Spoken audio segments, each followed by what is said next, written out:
Hello and नमस्कार। मैं doctor कंचन Singh Bharat homeopathy में आप सभी का स्वागत करती हूँ।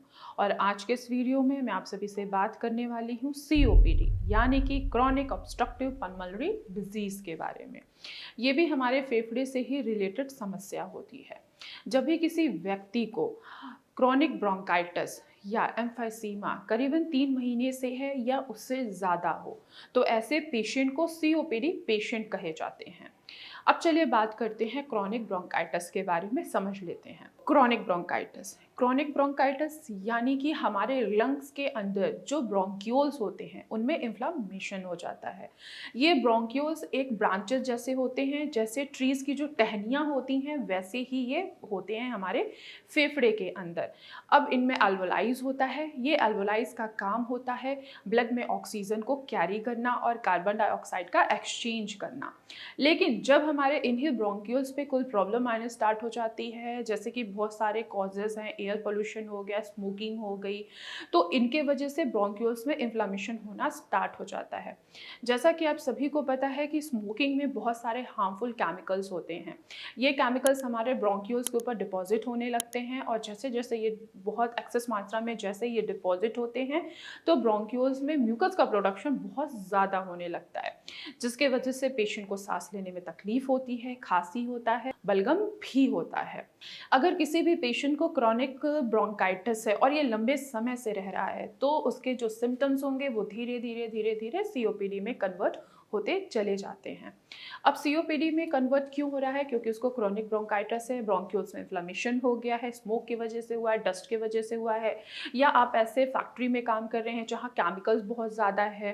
जैसे एज एग्जाम्पल अगर मैं बात करूँ, मेरे पास एक पेशेंट आए थे जो स्टील की फैक्ट्री में काम करते थे। उनको टैप होता था, उस टैप को उनको पिघलाना होता था, उसका वो जो धुआं निकलता था वो भी वो इनहेल कर लेते थे। क्योंकि जाहिर सी बात है कि आप किसी स्टील की फैक्ट्री में काम कर रहे हैं, कोई ऐसे केमिकल की फैक्ट्री में काम कर रहे हैं जहाँ पे वो स्मोक निकल रहा है, और वो आप स्मोक जाहिर सी बात है कि अपने नेजल कैविटी के थ्रू लेना ही लेना पड़ता है आप लोगों को। तो ये भी एक रीज़न है कि आपको क्रोनिक ब्रोंकाइटिस होता है। देन यही क्रोनिक ब्रोंकाइटिस कन्वर्ट होके सीओपीडी में कन्वर्ट होता चला जाता है। अब हम बात करते हैं एम्फाइसीमा की। एम्फाइसीमा में क्या होता है? ये अल्वोलाई का इन्फेक्शन हो जाता है। अल्वोलाई में जैसे ही कोई हार्मफुल केमिकल धीरे धीरे डिपॉजिट होता है, वहाँ पे स्वेलिंग होती है, इन्फ्लेमेशन कॉज होता है और पेशेंट को खांसी होती है, बलगम होने जैसी भी संभावना बढ़ जाती है। जब ये दो प्रॉब्लम्स एक साथ होती हैं और 3 महीने से ज़्यादा होती हैं तो ऐसे पेशेंट को सीओपीडी पेशेंट कहा जाता है। चलिए आइए समझते हैं कि अब इनके क्या क्या सिम्टम्स हो सकते हैं। जब भी कोई पेशेंट सीओपीडी से सफ़र करता है, यानी कि क्रॉनिक ब्रोंकाइटिस से सफ़र कर रहा है या क्रॉनिक एम्फाइसीमा से सफ़र कर रहा है, तो फर्स्ट ऑफ ऑल जो पेशेंट में जो सिम्टम्स देखने को मिलता है वो होता है कंटिन्यू खांसी। खांसी भी कैसी होती है? सूखी खांसी होती है। जैसे ही खांसी स्टार्ट होगा, खांसते खांसते पेशेंट का सांस लेने की तकलीफ बहुत बढ़ जाती है। क्यों? क्योंकि खांसते खांसते पेशेंट का जो एयरवेज है वो इन्फ्लेमेशन पहले से ही हुआ है, और जैसे ही उसको खांसी स्टार्ट होती है, फेरिंग्स जो होते हैं वो स्वेल हो जाते हैं, गला जो होता है और भी ज़्यादा ड्राई होना स्टार्ट हो जाता है, जो एयरवेज हैं उनकी हाइपर एक्टिविटी ज़्यादा बढ़ जाती है, वो हाइपर सेंसिटिव हो जाते हैं, आपका इम्यून सिस्टम बहुत ज़्यादा हाइपर हो जाता है, जिसकी वजह से पेशेंट को लगातार खांसी आती है और लगातार खांसी होने की वजह से पेशेंट को सांस लेने की भी तकलीफ बनी रहती है। इसके अलावा पेशेंट को सीने में बहुत ज़्यादा जकड़न महसूस होता है, बहुत ज़्यादा भारीपन महसूस होता है और साथ ही साथ खांसते खांसते पेशेंट को सीने में दर्द भी महसूस होता है। वेट का कम होना स्टार्ट हो जाता है, हमेशा सर्दी जुकाम भी बना रहता है पेशेंट को, और साथ ही साथ सर में दर्द होना भी स्टार्ट हो जाता है। अब आइए समझते हैं कि आखिर हम इसको डायग्नोज कैसे कर सकते हैं। देखिए, डायग्नोज कराने का जो सबसे अच्छा तरीका होता है वो होता है HRCT स्कैन। HRCT स्कैन से आपको पता चल जाएगा कि हाँ, आपको सीओपीडी है या अभी आप ब्रोंकियल अस्थमा से ही सफ़र कर रहे हैं, अभी आपका ब्रोंकियल अस्थमा सीओपीडी के स्टेज तक नहीं पहुंचा है। दूसरा है आप सीबीसी भी करा सकते हैं, एंड थर्ड आप एक्सरे करा के भी आप ये पता लगा सकते हैं कि आपको सीओपीडी है या नहीं है।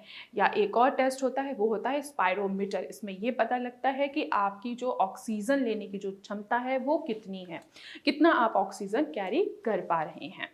अब आइए बात करते हैं इसके ट्रीटमेंट को लेके। अगर कोई भी पेशेंट COPD से सफ़र कर रहा है तो मैं उसको ज़रूर सजेस्ट करेंगे कि आप होम्योपैथी मेडिसिन ज़रूर लीजिए, वो भी कस्टमाइज होम्योपैथी लीजिए, जिससे आपके जो सिम्टम्स हैं वो धीरे धीरे रिवर्स होते चले जाएं।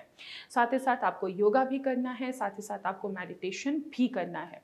योगा करने से क्या होगा कि जो आपके लंग्स की कैपेसिटी है वो इन्हेंस होगी, उनको पावर मिलेगा। जो आपको खांसी हो रही है, जो आपको बलगम बार बार बन रहा है, सांस लेने की जो तकलीफ आपको परेशान कर रही है, उसमें काफ़ी हद तक आपको कमी महसूस होगी।